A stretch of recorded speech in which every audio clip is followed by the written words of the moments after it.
What happens when a man is kicked out of a restaurant just because of how he looks? The manager had no idea whose name was on the building's deed. What happened next left the entire room in stunned silence. I wasn't out here trying to make history. I just wanted brunch. That's it. One plate of eggs, some damn good coffee, and maybe 10 minutes where the world didn't look at me like a walking threat in polished shoes. My name's Marcus A. Walker. I'm 58 years old, a business owner, a father of two, and a man who still opens doors for strangers, even when they let the door slam behind them. This city, I've been investing in it for 25 years, brick by brick, building by building. But that morning reminded me how little all that means. When your skin says something your resume never will. It was raining, the kind that taps on your collar like it's got something to say. I pulled up outside Eden Hill Brasserie, this upscale joint that acts like butter wouldn't melt in its mouth. You know the type. White oak furniture, overpriced avocado toast, and a jazz playlist curated by someone who's never met a horn player. I parked, tightened my tie. I was early, but that's what we do when we're twice as good and still expected to wait.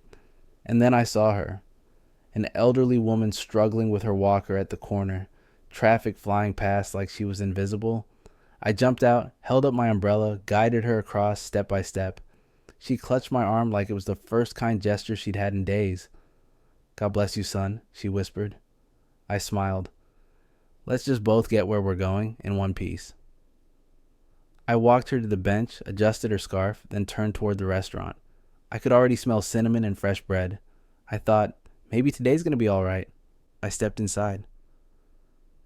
"Morning," I said, with that kind of polite tone black folks learn to use in spaces built to keep us out. "Just one, near the window if you got it." The hostess? She didn't look up from her tablet, didn't ask my name, didn't even give me that fake smile they say for customers they secretly hate. "We're full," she said flat. I blinked, looked past her. Half the tables were empty, literally empty. I could count them. 1, 2, 3, clean, untouched, waiting for guests. "Are you sure?" I asked. "I'm seeing plenty of room." She raised her eyes then, just for a second. Not to greet me, to measure me, like she was trying to figure out how I got past security.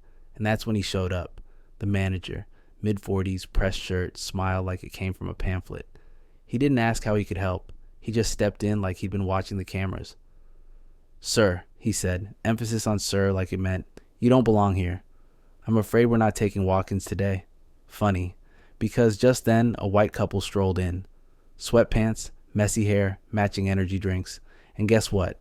They got seated, immediately, with water and menus before they even hit their chairs. My stomach tightened. I looked at him, calm, not pleading, processing. "Is that right?" I asked. He folded his arms. "This establishment reserves the right to refuse service," he said, like it was a spell. My hands were still in my pockets, my voice still low, but inside I was back to being 15, standing outside a store that told me I needed to leave my backpack at the door, while white kids walked in wearing full-on gym bags. I took one last look around. The jazz was still playing. The air smelled like maple syrup and double standards. I turned around, walked out, rain still falling, but I didn't go to my car.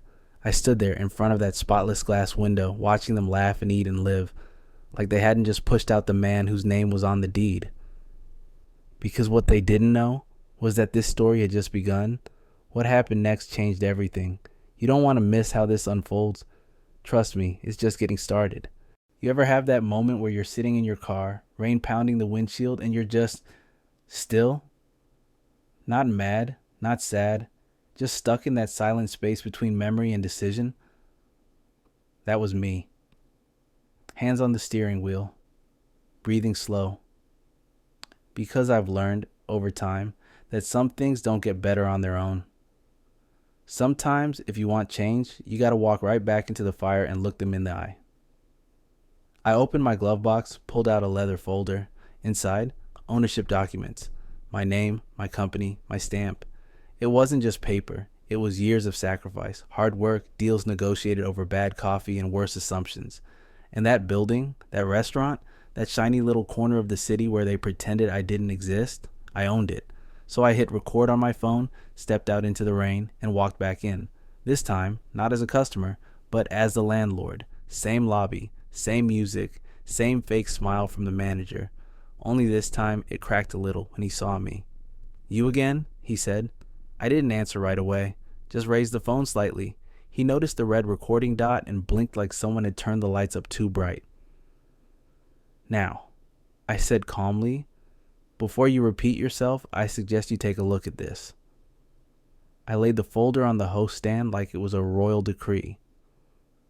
"The hostess?" She took half a step back.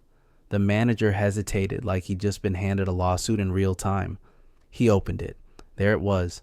Marcus A. Walker, principal owner, MAW Holdings leaseholder of 1512 Belmont Avenue, Eden Hill Brasserie. His face changed.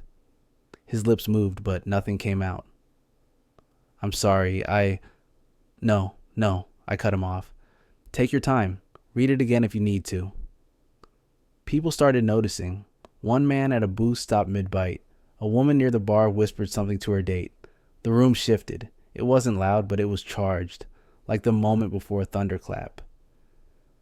"Sir, there must be some miscommunication," the manager finally managed to say. "Oh, now I'm sir again? You didn't call me that when you told me to leave like I was some random off the street. You didn't ask for a name, a reason, or a reservation. You made a call, and that call was personal." The owner, a woman I'd never met, maybe in her 40s, emerged from the back like she heard something had gone off script. She walked in like she was ready to smooth things over. But then she saw the folder, and her whole body tensed. "What's going on?" she asked. The manager looked at her. He didn't answer. I did. "Your staff refused me service, told me I wasn't welcome, without knowing I'm the one who signs the lease that keeps your lights on." Her eyes darted from me to the paper, then to the phone. She smiled, that smile, the PR smile, the "we hope this goes away quietly" smile. "I'm sure this is just a big misunderstanding." I chuckled. "The misunderstanding," I said, "was thinking you could treat someone like me any kind of way without consequences." Right then, someone in the back of the room said, "That's him? He owns the place?" Another pulled out their phone. The whisper spread faster than fire in dry grass. And just like that, they knew, all of them, the diners, the waitstaff, the ones who laughed when I was turned away, the ones who stayed silent. The power shifted, and they felt it. The manager suddenly looked smaller. The hostess was already gone. The owner stepped forward, voice softer now. "Mr. Walker, we value your business." I leaned in, calm, measured. "Number. You valued my silence, but that expired the minute you disrespected me like I was nothing, and I don't plan to renew it." There was a long pause. I turned to the man filming near the bar. "Got all that?" He nodded. "Good, because sometimes the truth needs more than memory. It needs proof." And that was the moment the restaurant learned what it feels like when the walls start talking back. This is it, the moment everything turns. You've waited for it. Now watch what happens when the man they dismissed takes back the ground they're standing on. I stood there, in the middle of that restaurant. No music, no fake laughter, no more small talk about lemon zest or truffle aioli, just silence, thick and sticky, like truth in the air after someone finally speaks it out loud. The owner still had her hands on that lease document. She looked like she wanted it to turn into dust and blow away. The manager stood behind her, frozen. And the people around us, watching, wide-eyed, phones in hand, and this time, they weren't recording a spectacle. They were witnessing a shift. I straightened my back, took one slow breath, and placed the second paper on the table. "This," I said, tapping the page, "is your 30-day notice, effective immediately. I want the keys turned in. You'll be out before the end of the month." She blinked like the words hadn't registered. "Mr. Walker, please. I'm sure we can come to some sort of agreement." I shook my head slowly. "No, ma'am. That was your chance. When I walked in here the first time, with a smile and a little grace in my step, you had it right there, on a silver platter, and you threw it away." She opened her mouth again, but I wasn't done. "Let me ask you something," I said, raising my voice just enough for the entire restaurant to hear. "What do you think would have happened if I didn't come back? If I just drove home? You think I'd write a complaint, call customer service? Number, I'd just be another black man turned away. Another story that don't make the news. And you'd still be here, smiling, serving, pretending it never happened." The silence in that room got heavier, but I could see something changing in the crowd. Heads nodding, eyes opening, people feeling it. A young couple stood up and walked toward me. Sir, just wanted to say thank you for standing up. Another man near the bar clapped, slowly, deliberately, and it spread, one by one. No cheers, no shouts, just the kind of clapping that means, about time. I turned to the manager. You can go too. You've got a resume, I assume. Use it. Somewhere else. He nodded, face pale. No argument, no defense. He knew. I turned back to the owner. You don't lose this business because of me. You lose it because of how you run it.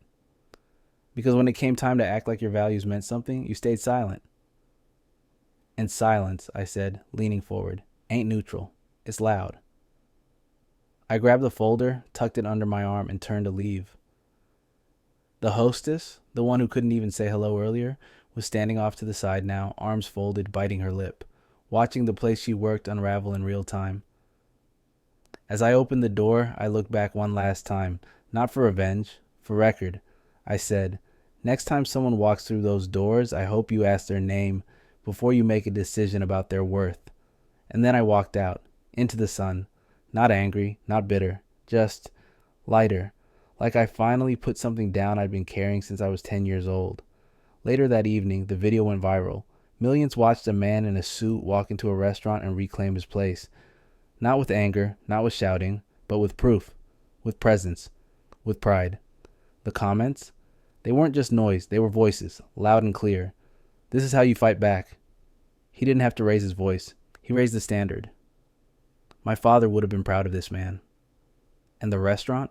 Closed for renovations 3 weeks later. New name, new staff. But the city remembered.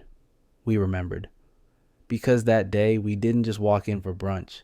We walked in for respect and walked out with something more powerful, our voice. If this story meant something to you, if you've ever been silenced, dismissed, or pushed aside just for showing up, know this. You are not invisible. Hit that like, subscribe, and share this story. Not for views, for visibility, because we're not waiting for permission to be heard anymore.